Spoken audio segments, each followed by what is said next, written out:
en algunas ciudades, especialmente en flotas de transporte, etc. Hace años que Gas Natural lidera uno de los proyectos verdes más importantes de Latinoamérica, la utilización de gas comprimido en los vehículos, en sustitución de la gasolina o el gasoil. Un ejemplo de lo que a partir de ahora podrán hacer el resto de empresas afectadas por el Protocolo de Kioto para restar emisiones de CO2. La idea nació del gobierno argentino hace 20 años, lanzó un plan de sustitución de combustibles líquidos por gas natural.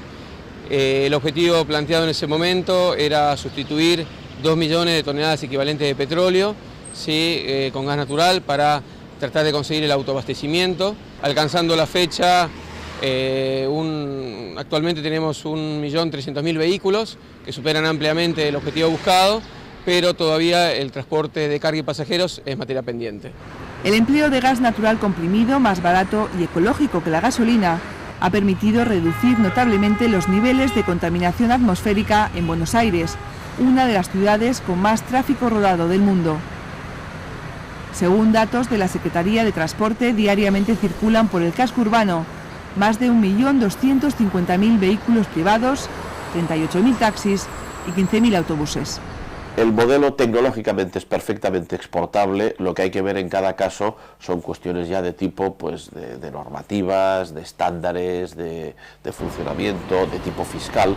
En España en este momento tenemos ya algunas experiencias, diferentes ciudades, Madrid y Barcelona entre otras, tienen ya flotas de autobuses, flotas de camiones de recogida de residuos, por ejemplo, que están utilizando gas natural.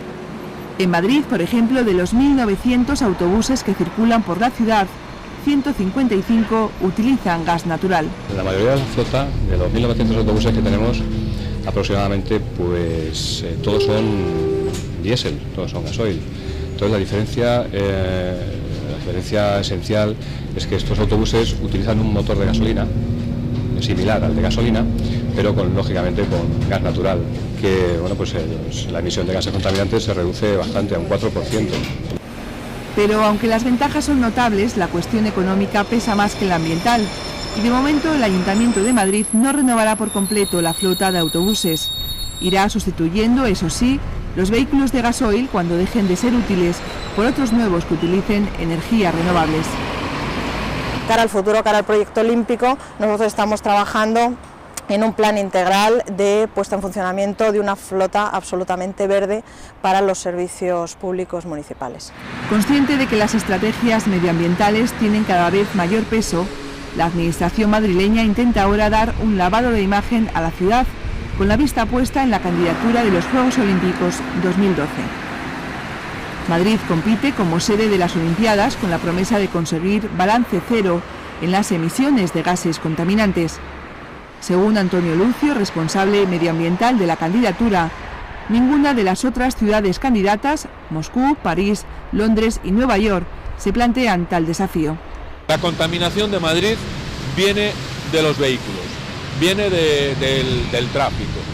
En ese sentido, una primera medida es reducir la cantidad de fuentes de emisión, reducir la cantidad de vehículos que están emitiendo dióxido de nitrógeno, que están emitiendo CO2, que están emitiendo partículas. Hay que reducir el número de vehículos.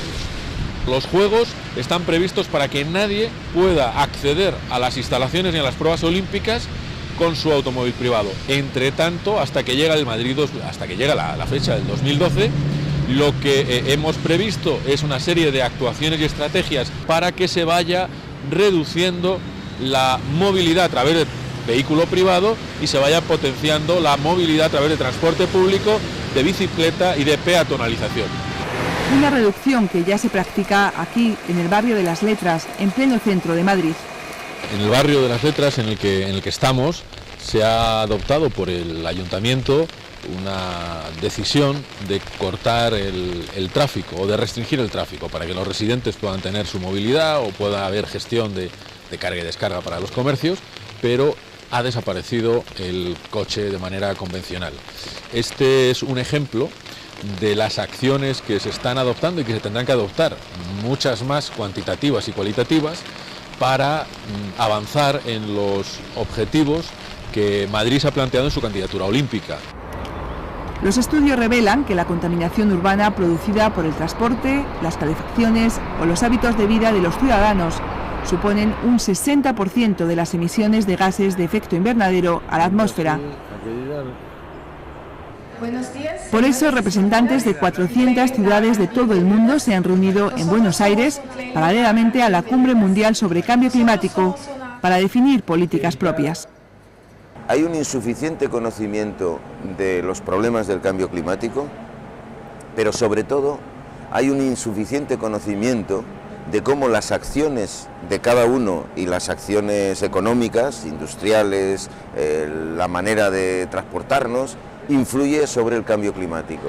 Es decir, las personas no entienden bien cómo cada vez que encienden la luz, o cada vez que una mercancía se mueve, o cada vez que una industria o una planta térmica está en funcionamiento, se están emitiendo esos gases que luego nos van a generar los problemas tan graves que nos generará el cambio climático. Yo creo que lo que hay que hacer es lo que se está haciendo, luchar bajo partido, crear reuniones cuanto más seguidas y más numerosas mejor, y presionar mucho a los gobiernos locales de cada país para que por lo menos intenten hacer cumplir las leyes descontaminantes que existen, que están.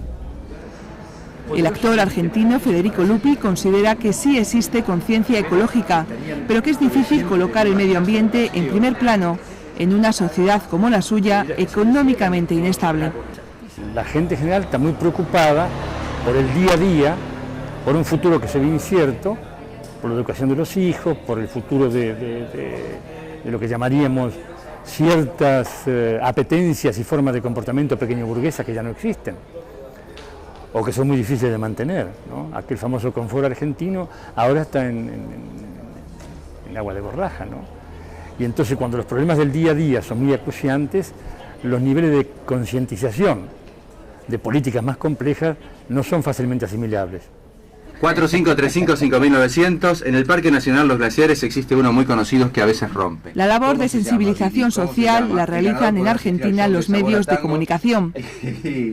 Programas como este, dirigido por el profesor Atilio Gómez, dedican varias horas semanales a explicar un fenómeno, el cambio climático, que afectará por igual a países desarrollados o en vías de desarrollo. Una de las cosas que nosotros anunciamos hace mucho tiempo fue la resquebrajadura, lo dije bien, de los polos, ¿no? Las grandes grietas que hay en los polos. Eso nosotros lo avisamos y lo hablamos de esto, inclusive con expertos aquí en el programa, hace muchos años, ya más de 10 años, y nos decían, no se preocupen, esto va a ocurrir dentro de 100 años. Y resulta que los témpanos ya se estaban desprendiendo, ya estaba ocurriendo eso. El programa en sí es cultural. Se llama Turismo y Ecología, pero lo que busca es enseñarle a la gente, es cambiar actitudes, formas. Normalmente nosotros apuntamos a que los chicos reciban de nosotros enseñanzas. El famoso haz lo que yo diga pero no lo que yo haga, y los chicos lo están asumiendo bien. Los chicos tienen una conciencia ecológica más que los grandes. En Buenos Aires, simplemente ir al barrio de La Boca y ves el nivel de contaminación que tiene el riachuelo, por ejemplo, que es por donde alguna vez se supuso que entraron los primeros expedicionarios a esta ciudad. En algún momento nos prometieron que en 1000 días ese río se iba a limpiar. Vos hoy simplemente parándote en el muelle del barrio de La Boca ves todo el alto nivel de contaminación, los productos químicos que tienen las fábricas a toda la cuenca hidrográfica de Buenos Aires, y realmente hay problemas en el conurbano bonaerense que son serios. Este es el tristemente famoso riachuelo, un río de 64 kilómetros, 30 de ellos con un altísimo porcentaje de contaminación, que desemboca en el Río de la Plata. Es una auténtica cloaca de la que nadie quiere hacerse cargo. Está situado en el límite geográfico entre la ciudad de Buenos Aires y la provincia, y allí vierten sus residuos cerca de un centenar de empresas, la mayoría fábricas de piel, industrias químicas y cementeras. Esto es fruto del abandono de nuestros funcionarios, es fruto de que no hay los desagües, no haberse hecho las cloacas necesarias, es fruto del abandono que hay sobre el control industrial. todo esto que flota acá son petróleo, son metales pesados, son contaminantes absolutos de las muchas industrias que tenemos en la zona. Muchos académicos, muchas personas representativas de la sociedad están tratando de impulsar este tema y que este tema forme parte de la agenda pública. El gran problema es que los decisores, los políticos, los dirigentes empresarios, ven que este no es un tema prioritario para la sociedad en sí misma, porque esta es una sociedad que tiene además otra cantidad de problemas que resultan, digamos, de su situación de pobreza, de los problemas económicos y que muchas veces se superponen y se ponen por encima de este tema.